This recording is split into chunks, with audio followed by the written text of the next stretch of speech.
ঠিক এরকম একটা ইফেক্টস আজকে আমরা শিখব আফটার ইফেক্টসে, যেখানে পতাকা ওড়ানোর মতো দারুণ একটা ওয়েভি ইফেক্ট দেখানো হয়েছে। Hey everyone, welcome from ETC design. ইফেক্টটা কিন্তু খুবই চমৎকার and very easy to learn. 21শে ফেব্রুয়ারি, 26শে মার্চ কিংবা 16 ডিসেম্বরের মতো বিভিন্ন প্রজেক্টে আমি কিন্তু কাজে লাগাইছি। সুতরাং এই ইফেক্টটা জানা থাকলে প্রয়োজন মাফিক আপনি আপনার প্রজেক্টে কাজে লাগাতে পারেন। সো আর কোনো কথা না বাড়িয়ে let's dive into after effects. বলে রাখি, টিউটোরিয়াল একটু বড় মনে হতে পারে, তবে আমার মোটিভ আসলে স্টেপ বাই স্টেপ দেখানো। তাতে করে যাদের মনে হয় হাতে কলমে একটু দেখালে বা ধাপে ধাপে দেখালে শেখা খুব ভালো হতো, তাদেরকে উদ্দেশ্য করে আসলে আমার এই প্রয়াস। তবে আমার মনে হয় সবারই ভালো লাগবে। এই ধরনের একটা অ্যানিমেশন করার জন্য আমাদের প্রয়োজন হবে ভেক্টর গ্রাফিক্স। আর ভেক্টর গ্রাফিক্সের জন্য ফ্রিপিক চমৎকার একটা প্ল্যাটফর্ম। এখানে ফ্রি এবং পেইড যথেষ্ট পরিমাণে রিসোর্স পাওয়া যায়। ফ্রি এত অ্যাভেলেবল যে সেগুলো দিয়ে আমরা আমাদের অনেক শেখার কাজ করে নিতে পারি। এই অ্যানিমেশনের জন্য যে ফাইলটি আমি ব্যবহার করেছি, এরকম একটি ফাইল পাওয়ার জন্য আমরা লিখতে পারি 16 ডিসেম্বর। যদি বাংলাদেশ লিখে দিই আরও ভালো, স্পেসিফিক ফাইল চলে আসবে। এই অ্যানিমেশনের জন্য ঠিক এই ফাইলটি আমি ব্যবহার করছি, যেটা ডাউনলোড লিঙ্ক ডেসক্রিপশনে দেওয়া আছে। ফাইলটিকে ইলাস্ট্রেটর ওপেন করে নিয়েছি।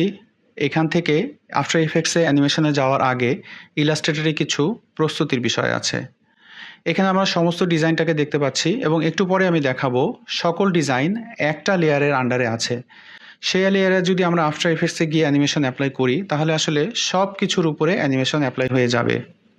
কিন্তু আমাদের এই প্রজেক্টে কিন্তু আমাদের উদ্দেশ্য কেবলমাত্র ফ্ল্যাগগুলিকে মুভ করা, অন্য কিছুকে নয়।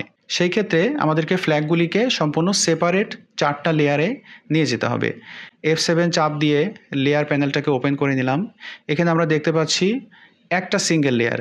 আই বাটনে ক্লিক করলে আমরা দেখতে পাচ্ছি একটা সিঙ্গেল লেয়ারে সকল ডিজাইন কিন্তু দেয়া। রাইট অ্যারোকে ক্লিক করে যদি অন্যান্য লেয়ারগুলিকে রিভিল করি, তাহলে এখানে আমরা দেখতে পাচ্ছি যেমন এখানে একটা সোলজার, দেন আর একটা লেয়ারে আর একটা সোলজার। আবার যেমন এখানে আমরা দেখতে পাচ্ছি ফ্ল্যাগগুলিও কিন্তু ডিফারেন্ট লেয়ারে আছে, কিন্তু সকল লেয়ার আবার এই লেয়ার 1-এর আন্ডারে। তো সুতরাং আমাদেরকে এই 4টা ফ্ল্যাগকে এই লেয়ারের বাহিরে 4টা লেয়ারে সেপারেটলি নিয়ে যেতে হবে। এজন্য লেয়ার উইন্ডোর নিচে প্লাস আইকনে ক্লিক করে আমি 4টা ব্ল্যাঙ্ক লেয়ার নিয়ে নিলাম, যেখানে আমি 4টা ফ্ল্যাগকে স্থানান্তর করব। এখন এই ফ্ল্যাগে এসে আমরা দেখতে পাচ্ছি যে বৃত্ত এবং ফ্ল্যাগ বা কাপড়ের যে অংশটা, এ দুটোকে ধরে আমি যে কোনো একটা ব্ল্যাঙ্ক লেয়ারে নিয়ে মুভ করব। একইভাবে আমি আরও একটা করে দেখাচ্ছি। রাইট অ্যারো ক্লিক করে এখান থেকে আমি বৃত্ত এবং কাপড় সেটাকে ধরে আমি আর একটা ব্ল্যাঙ্ক লেয়ারে নিয়ে গেলাম। এতে করে যেটা হলো, আমার দুটো ফ্ল্যাগ কিন্তু সেপারেট দুটো লেয়ারে চলে আসলো। একইভাবে বাকি দুটো ফ্ল্যাগও আমি সেপারেট দুটো লেয়ারে নিয়ে এসেছি। এখন আমরা দেখতে পাচ্ছি মোট 4টা লেয়ারে 4টা ফ্ল্যাগ এবং লেয়ার 1 যেটা ছিল সেটাতে বাকি সমস্ত এলিমেন্ট। এখানে আমাদেরকে যেটা করতে হবে, এই মুহূর্তে আমরা 5টা লেয়ারে কাজ করছি, 5টার আমরা 5টা ডিফারেন্ট নাম দিয়ে দেব।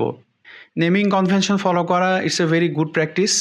কেননা আমরা যখন আরও এরকম 10, 12, 25টা লেয়ারে কাজ করব, তখন যদি এরকম লেয়ার 5, লেয়ার 3, লেয়ার 4 এই ধরনের নাম থাকে, আসলে আমরা নিজেরাই আইডেন্টিফাই করতে পারবো না যে কোন লেয়ারে আমার কোন ডিজাইন এলিমেন্ট আছে। সো আমি এগুলিকে এখন রিনেম করে নিচ্ছি। লেয়ারে ডাবল ক্লিক করলেই রিনেম করা সম্ভব। আমি একদম নিচের লেয়ারটাকে নাম দিলাম ব্যাকগ্রাউন্ড, যেখানে আমার সমস্ত ডিজাইনগুলি রয়েছে, এবং ওপর থেকে আমি 4টা লেয়ারের 4টা দাম দিয়ে দেব, ফ্ল্যাগ 1, ফ্ল্যাগ 2, ফ্ল্যাগ 3 এবং ফ্ল্যাগ 4। ইলাস্ট্রেটরে আমাদের কাজ এটুকুই। এখন ফাইলটাকে সেভ করে ক্লোজ করে আমরা চলে যাব আফটার ইফেক্টসে। অনেক কথা হলো, let's take a break, but without KitKat. বাস্তব জীবনে নৌকা চালানো কঠিন হলেও আফটার ইফেক্টসে কিন্তু খুবই সহজ। আগামী পর্বে আমরা শিখব নৌকা চালানো, সাথে পানির এই চমৎকার ঢেউটিও আমরা দেখে নেব। সো নোটিফিকেশন পেতে চাইলে সাবস্ক্রাইব বাটনে ক্লিক করুন এবং বেল বাটনটি প্রেস করে নিন। It will be so fun. দেখা হবে আগামী পর্বে। আফটার ইফেক্টসে একটা নতুন প্রজেক্ট নিয়ে নিচ্ছি। এবার আমরা ইলাস্ট্রেটরে যে ফাইলটা প্রস্তুত করেছি সেটাকে ড্র্যাগ করে আফটার ইফেক্টসে প্রজেক্ট প্যানেলে ড্রপ করব। এটাকে ফাইল ইম্পোর্টও বলা হয়। ফাইল ইম্পোর্টের ক্ষেত্রে আমাদেরকে লক্ষ্য রাখতে হবে ইম্পোর্ট কাইন্ড যেন হয় কম্পোজিশন, এবং ফুটেজ ডাইমেনশন যেন লেয়ার সাইজ থাকে। তাহলে আমরা দেখতে পাবো ইলাস্ট্রেটরের ফাইলের নামে একটা কম্পোজিশন ক্রিয়েট হয়ে গেছে। এখন যদি আমরা এই কম্পোজিশনটাকে ডাবল ক্লিক করে টাইম লাইনে লেয়ারগুলিকে রিভিল করি, তাহলে আমরা দেখতে পাবো এক্স্যাক্টলি যে 5টা লেয়ার আমাদের ইলাস্ট্রেটরে ছিল, সেই একই নামে 5টা লেয়ারকে আমরা টাইম লাইনে পেয়ে যাচ্ছি।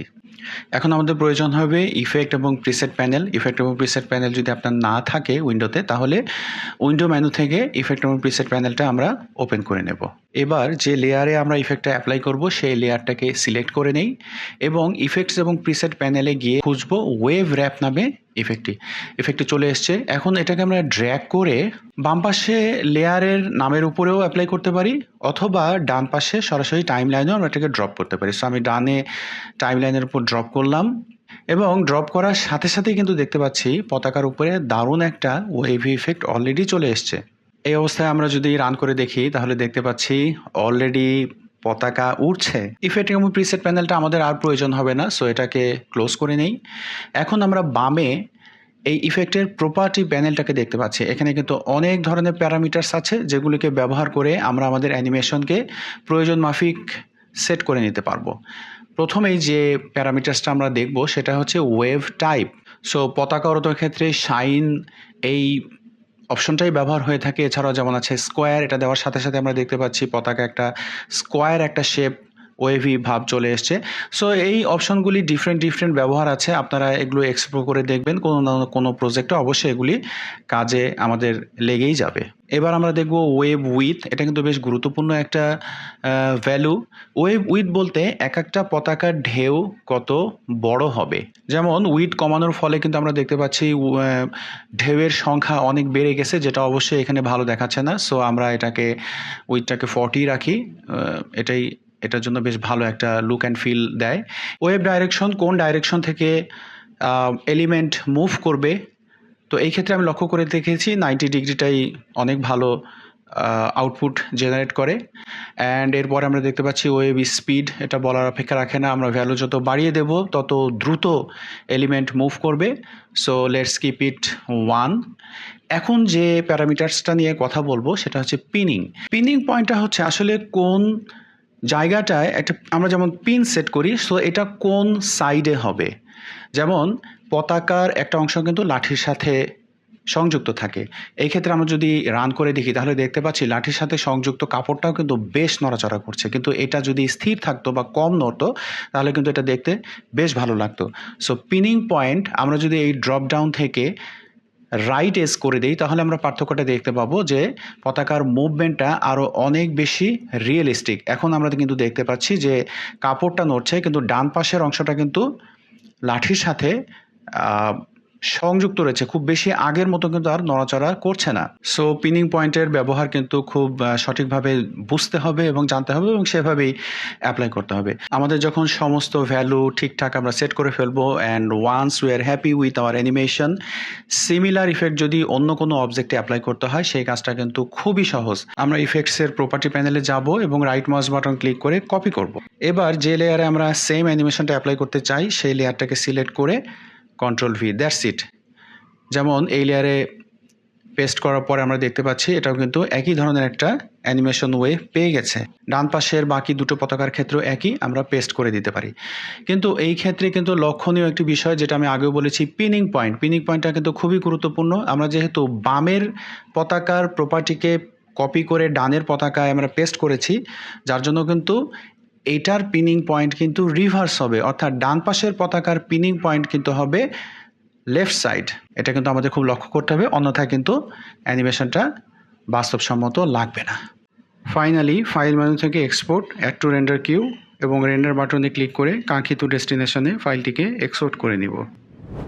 সো এই ছিল আজকে টিউটোরিয়াল, আশা করি ভালো লেগেছে। আর যদি ভালো লেগে থাকে প্লিজ লাইক, শেয়ার অ্যান্ড কমেন্টে কোনো কিছু কোয়েশ্চেন করলে আমি প্রতিটি কমেন্ট পড়বো এবং উত্তর দেবো। From ETC design, take care and always be creative.